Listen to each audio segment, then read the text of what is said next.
You train hard, you sweat, you lose water and electrolytes.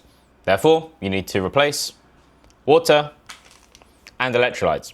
Makes sense, right? That's how the general thinking goes, and it's even something I've pretty much exactly said to my teammates in the past. But some things I've seen over the past couple of years have challenged my thinking on this a bit more, and the more I've looked into the research, the more confused I've got, to be honest. But I finally got my head around it, and I want this to be the last video you ever need to watch about electrolytes and whether they're legit or just another supplement marketing scam. After all, the term electrolytes is being searched more than ever, and it's not just competitive athletes that they're being marketed to, it's everyday people. I've got a mate who is a wealth manager, just getting into running, starting out running some 5Ks, and he was asking me the other day, does he need electrolytes to help his performance? And with a lot of countries unfortunately experiencing a cost of living crisis at the moment, it's especially important to ensure that you're not wasting money on crap that isn't going to benefit your performance. And that's exactly what I'm here to help with. In this video, we'll answer 5 important questions. 1, what is the deal with sodium for health and performance? 2, what about for athletes? 3, what about the other electrolytes? Sodium, although it is the main electrolyte we consume, isn't the only one, and people often gloss over or completely ignore the other electrolytes in this discussion, so I won't be doing that. 4, what about cutting weight for fighters, as it's not your standard day-to-day scenario? And 5th and finally, what should you actually do when it comes to electrolytes, hydration, and performance? I'll give you some practical take-home points that you can apply in your life. Before we dive in, quickly, if you want to find out what type of athlete you are and what nutrition fixes you need to improve your performance, there'll be a free quiz in the links below. So question 1, what's the deal with sodium when it comes to health and performance? Not often the terms sodium and salt will be used interchangeably, and it's not 100% correct because salt, the kind that you put on your food, is actually sodium chloride. Chloride is another electrolyte, so just so you know that, salt, sodium chloride. When I say sodium, that's only the sodium component, but a lot of people use them interchangeably. Doesn't really matter. And if you go on one of the most popular electrolyte supplement websites, they've basically got a chart, I'll show you here, saying that a growing body of research reveals that optimal health outcomes occur at sodium levels 2 to 3 times government recommendations. That's why we say more salt, not less. So the government recommendation is less than 2.3 grams per day of sodium, and they are claiming that the science-backed recommendation is more like 4 to 6 grams daily. So the graph kind of looks like very low intakes are bad, very high intakes are bad, and you want this kind of moderate intake here. Now, the problem with this type of research is it falls victim to a similar thing as alcohol research. And a kind of bit of attention has been brought to this more in the past couple of years. But if you remember,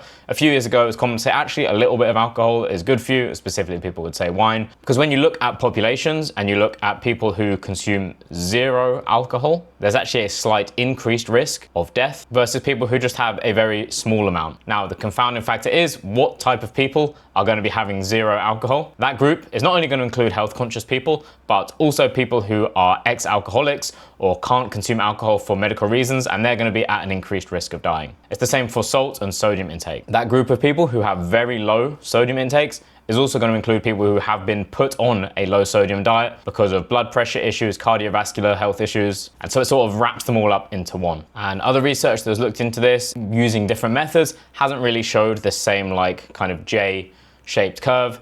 They've shown that it's pretty much linear. So lower sodium reduces blood pressure, higher sodium increases blood pressure. And when we look at tribes living more of a hunter-gatherer lifestyle with very low sodium intakes, we don't see the age-related increases in blood pressure that we tend to see in Western countries. And when we see people move to countries with a higher sodium intake in their standard diet, we do tend to see those blood pressure increases alongside that as well. Also, it's important to look at what people are actually doing because it's no surprise that people aren't following the government guidelines. While the government guidelines are 2.3 grams of sodium per day, we can see the average American is consuming more like 3.3 grams per day. So from a health perspective, it doesn't really seem like people need more sodium. In fact, mostly people probably need to dial it back a little bit. But what about performance? This brings us on to the next question. What about athletes? You can't necessarily apply the standard government recommendations to someone who is training for most days per week and for up to multiple hours per day. Now, what I mentioned about at the beginning, about losing water, losing sodium in your sweat, and therefore logically needing to replace that, it's the same train of thought I had for multiple years. But when you actually look into the research about sodium consumption alone and does that benefit performance, it seems like in many scenarios, not really, but there are some scenarios where it will. And I'll cover that in just a moment. One analogy that really helped me to understand this better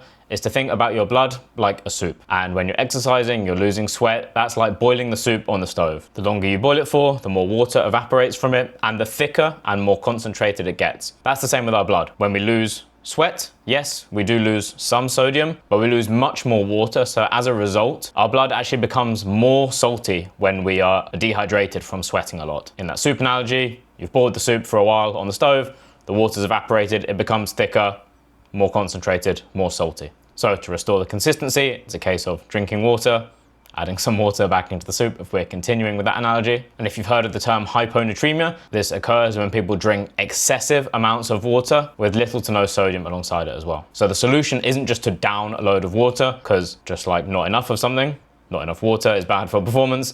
Too much water can excessively dilute your blood. If you think about the soup on the stove analogy, just dumping in like a liter of water is just going to make it watery, and that's not great. So you're probably thinking, right, James, you told me the solution isn't to drink loads of water, the solution isn't to not drink, so how much should I actually drink? I recommend drinking to thirst for almost all scenarios, definitely any exercise under 2 hours, and to ideally avoid dehydrating anything above 2% body weight. I'll tell you what, let's go over to the whiteboard and I'll translate this into real numbers. So if you're 80 kilograms, 2% of your body weight is 1.6 kilograms. And that 1.6 kilograms is roughly the amount you can lose via sweating before we start to see performance drop off. So you take your current weight, your 2% dehydrated weight, that would be 78.4 kilograms. So if you finish your exercise anywhere between 80 kilograms, that would be 0% dehydrated, and 78.4 kilograms, that would be 2% dehydrated, then you're all good. The mistake with over drinking would be if you finished exercise above your starting weight, basically meaning that you've drunk much more than you've sweat. And in most exercises, where we're talking like an hour gym class, a couple of hours sports training session, you're probably not going to finish much lower than this. But in scenarios where you're exercising for a very long time, 4 hours plus, such as ultra marathons, for example, it's a slightly different story. But just to quickly wrap up that section for most non-ultra endurance athletes, during exercise, drink to thirst at an amount that doesn't leave you more than 2% dehydrated. And look, if having an electrolyte drink tastes better, promotes you to drink more, then that's fine, but you could get just as many benefits by having a bottle of water with some Robinson's fruit squash. That'll make it taste good, won't add any excess calories, and it'll be a hell of a lot cheaper than your electrolyte supplement. And if you want, add a couple pinches of salt in there. There's no harm to it really. But if you are doing ultra endurance sports, there are 4 questions you can answer to determine whether you need a specific sodium replacement strategy to avoid hyponatremia. And you need to answer yes to all of them. 1, is the exercise duration over 4 hours? Already that one will probably discount most of you. 2, is your sweat rate less than 1.8 liters per hour? You can Google sweat rate calculator. You basically weigh yourself before and after an exercise bout, and based on how much weight you've lost, how much you've drunk, and if you've urinated, you can calculate your sweat rate. 3, do you need to replace more than 70% of fluid losses to avoid losing more than 2% of your body weight? And 4th and finally, that feels weird. 4th and finally, is your sweat sodium concentration greater than 1 gram per liter? Now, if you've answered yes to all the above, then you probably do need a specific sodium replacement strategy. That's a topic for another video, and that is something I could help with. I've helped other ultramarathon runners like Kenny do that in the past. But I imagine most of you watching this video probably didn't answer yes to all 4 of those, and if that's you, then just seasoning your food with salt to taste is as much of a sodium replacement strategy that you ever need. You don't need to overcomplicate it more than that. You don't need to spend money on fancy electrolyte powders or supplements. Whole foods have a similar effect on water retention, so if you finish training, you eat a meal, you add some salt to that meal to taste, and you drink water alongside that, then that's going to be just as efficient and effective as having an electrolyte replacement drink.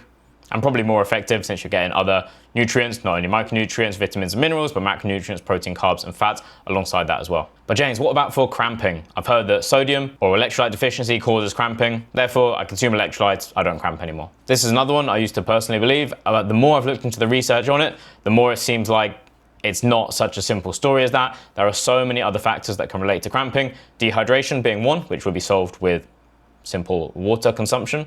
And also muscular conditioning. This is one that people quite often get when they first come to Thailand to train Muay Thai. They go from doing like maybe an hour or a 90-minute class back home to doing 3 hours in the morning, 3 hours in the afternoon. Cramping is pretty common because your muscles just aren't conditioned to the load. And it's nothing to do with your sodium intake. In fact, Thai food is very salty, so you're probably actually having a higher sodium intake if you train out here. And at the risk of sounding like a AI robot, one simple hack that people use to treat cramping is pickle juice. And because this is high sodium, people, understandably concluded that the high sodium helps to alleviate the cramping. But researchers have looked into this and looked into the electrolyte balance of the subjects consuming pickle juice to help with the cramping, found that there weren't any changes in electrolyte balance. So we know that it works, but it's probably not the sodium that is the mechanism by which pickle juice helps cramping. And there's one final situation where people recommend sodium or electrolytes before we move on to looking at the other electrolytes. So let's dive into that very briefly. And that is manual labor. You're working hard, you're working outside for 8 to 12 hours, sweating loads. Surely, in addition to a lot of fluid, you also need to replenish a lot of those electrolytes. And some research actually looked into this in wildland firefighters. They looked at their diets and they found they were actually already consuming very high sodium intakes through food alone, much more than average intakes. So they're already getting plenty of sodium. That's not really a concern. And in fact, the authors of this paper recommended they decrease their sodium to help manage their blood pressure better. The solution for these people doing hard manual labor outside under extreme heat conditions is to consume more fluid. So the only situation where someone might need an electrolyte drink would be if for whatever reason they were fasting and they couldn't have this high sodium food alongside their fluid intake. Okay, James, you've sold me. I know I don't need sodium during exercise unless I'm doing ultra endurance races. I know I just need to drink to thirst and season my meals with salt as normal. But you've only spoken about sodium so far. What about all the other electrolytes? What about magnesium, potassium, calcium? You've simplified it down too much. Sodium isn't the only electrolyte. I hear you, a totally valid concern. So that's why I'm going to cover the other electrolytes right now. Because let me first say that electrolytes are essential for health and performance. The question is whether we get enough in our diet and we need additional supplementation from a powder or drink on top of that as well. Now, the reason I focused on sodium so much up till now is because the reality is we lose very little of the other electrolytes in our sweat. And if we look at the most extreme example of sweating, where, okay, maybe even those minor inconsequential losses of other electrolytes might add up over multiple days, such as in the Marathon des Sables, which is a multi-day ultra marathon in the Sahara Desert, like the exact scenario designed for electrolyte needs or replenishment needs if one could possibly be conceived. Even during that, the athletes only consumed salt tablets. And the fact of the matter is that if we have a balanced, healthy diet, then we can consume enough of the electrolytes already. We don't need to add additional supplementation on top of that in most scenarios. And as a sports nutritionist, I would always recommend a food-first approach. That means if you can get it from food, get it from food.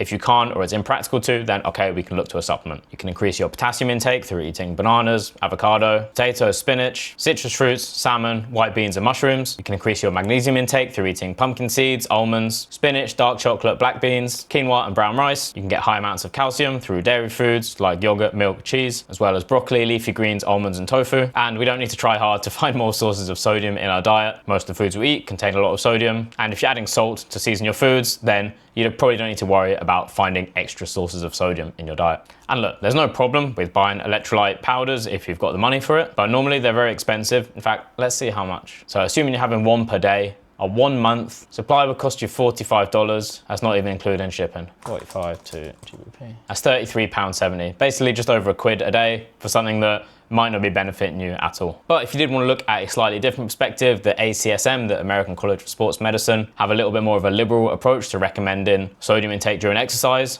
They recommend during exercise sodium for athletes who exercise for over 2 hours, sweat more than 1.2 liters per hour, are subjectively salty sweaters. So if you sweat and it stings your eyes, or you can kind of like taste it, or if you have black clothes and you sweat and after it has these like white salt patches, then you could class yourself as a salty sweater. And in those scenarios, they'd recommend 300 to 600 milligrams per hour. But to be honest, it's not based on particularly strong evidence, given everything we've discussed up to now. So it's more of a kind of hedging your bets approach if you really wanted. And again, it doesn't have to be an actual formulated product. It could literally be the same salt that you put on your food, put it in your water, add a bit of sugar-free cordial or squash so it doesn't just taste like diluted seawater, and that'll save you a hell of a lot of money. Final 2 questions before we bring this into land. What about fighters who have cut weight? This is a very different scenario from your everyday training. After weigh-ins, I recommend about 1 liter, no more than 1.5 liters per hour, and that should be an oral rehydration solution containing 10 to 30 grams of carbs and 1,000 to 1,700 milligram of sodium per 1 liter. Now, the reason I recommend this is that these athletes are, 1, very dehydrated, often up to 5 to 10% body weight.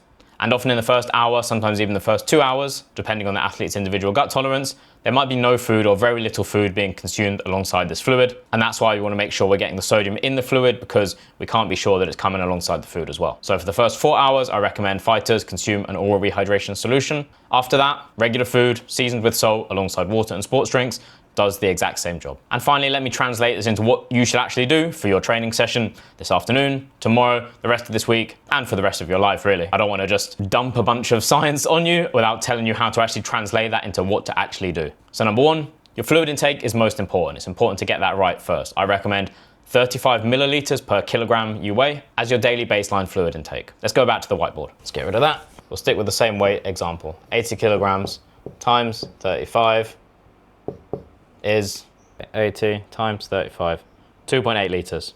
That's their daily baseline. Then on top of that, you want to add 0.5 to 1 liters per hour of exercise. Now, you could weigh yourself before and after exercise and try to drink back 100 to 150% of your losses, but I'll be honest, it's a bit of a pain in the ass to weigh yourself before and after every training session. So this rule of thumb will be good enough for most people. Doesn't require you to keep stepping on the scales multiple times a day. Now, where you sit in that 0.5 to 1 liters per hour range is up to you. If you train in an air-conned gym, you don't sweat particularly much, then you could aim for the lower end of half a liter per hour.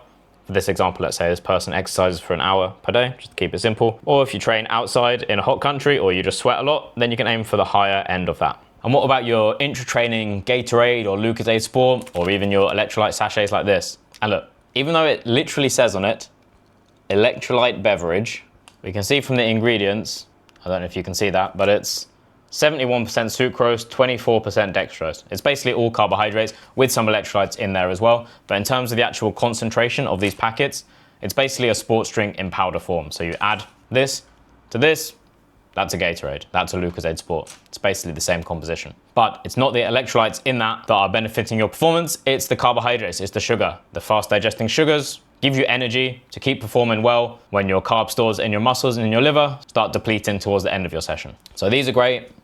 Lucozade Sport are great, Gatorade are great, Pocari Sweat is great, Powerade, they're all the brands I can think of, but it's because of the carbs, not because of the electrolytes. So keep drinking them. If your session is 90 minutes or longer, then having one, maybe two, depending on your calorie needs, is an absolutely fantastic shout for sports performance. And I mean, these are pretty cheap, but Lucozade Sports and Gatorades can add up. So here are two easy, cheap sports drinks you can make at home. You can make a cordial-based sports drink with 500 ml of water, as much sugar-free, cordial, squash, whatever you call it, diluting juice as you need to make it taste good. 35 grams of just regular table sugar or glucose powder or any other carbohydrate powder. And if you want, a pinch of salt, or about half a gram. Not because you need to replace it, but because the salt can stimulate thirst and promote you to drink more, but that's optional. Or if you want to make one using fruit juice, then you could use 300 ml of water, 200 ml of any fruit juice you like, apple juice, orange juice, whatever, 20 grams of sugar or glucose powder or any other carbohydrate powder, and again, optional, little pinch of salt if you want, but totally optional. Take this training and just drink it to a level that satisfies your thirst. If you haven't taken my What Type of Athlete Are You quiz, it's free and I recommend the specific nutrition changes you need to perform better based on your athlete archetype. That'll be in the links below. If you want to work with me, you can join my one-to-one nutrition and training coaching program. Again, link will be below, or my fighting nutrition course, link also below. And the reality is that even the most evidence-based supplements are only contributing a small percent to your health, performance, and body composition. And in fact, the real food you eat is far more important, how you look, feel, and perform. So if you want to know how to eat to lose fat and perform better, then watch this video next, and I'll show you exactly how to do that.